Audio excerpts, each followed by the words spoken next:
কেউ যেন নতুন করে ফ্যাসিস্ট হয়ে উঠতে না পারে, বললেন রিজভী। বিস্তারিত সংবাদ। তত্ত্বাবধায়ক সরকার ব্যবস্থা পুনর্বহালের রায় ফ্যাসিস্ট তৈরির পথ রুদ্ধ করবে বলে মন্তব্য করেছেন বিএনপির জ্যেষ্ঠ যুগ্ম মহাসচিব রুহুল কবির রিজভী।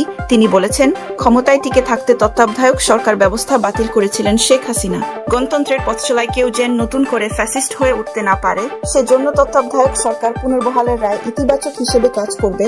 আজ বৃহস্পতিবার রাজধানীর কৃষিবিদ ইনস্টিটিউশন মিলনায়তনে এক চিকিৎসা সহায়তা অনুষ্ঠানে রিজভী একথা বলেন। বিএনপির ভারপ্রাপ্ত চেয়ারম্যান তারেক রহমানের পৃষ্ঠপোষকতায় এ অনুষ্ঠানের আয়োজন করে আমরা বিএনপি পরিবার। অনুষ্ঠানে রুহুল কবির রিজভী বলেন, শেখ হাসিনা মানবতা ধারণ করতে পারেননি বলে নিষ্ঠুরতা দেখিয়েছেন। তিনি বাংলাদেশে যে নিষ্ঠুরতা করেছেন, কেউ আর এমন নিষ্ঠুরতা করতে পারেননি। তত্ত্বাবধায়ক সরকার পুনর্বহাল হওয়ায় ন্যায় ও গণতন্ত্রের পথে বড় অগ্রগতি এসেছে। এই রায় অত্যন্ত ইতিবাচক। এর মাধ্যমে গণতন্ত্রের প্রাণভোমরা আবারও পুনরুজ্জীবিত হয়েছে। ক্ষমতাকে চিরস্থায়ী করতেই আওয়ামী লীগ তত্ত্বাবধায়ক ব্যবস্থা বাতিল করেছিল। ফ্যাসিবাদ প্রতিষ্ঠা হলে সেই সরকারের কোনো মানবিকতা থাকে না। তাই শেখ হাসিনার মধ্যে মানবিক আচরণ ছিল না।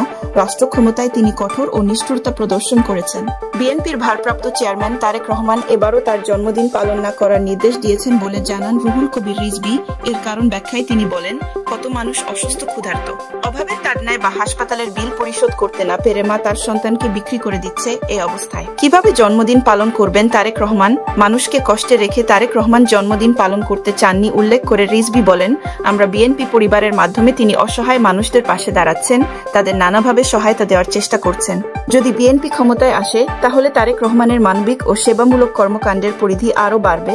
অনুষ্ঠানে রুহুল কবির রিজভী বলেন, শেখ হাসিনা মানবতা ধারণ করতে পারেননি বলে নিষ্ঠুরতা দেখিয়েছেন।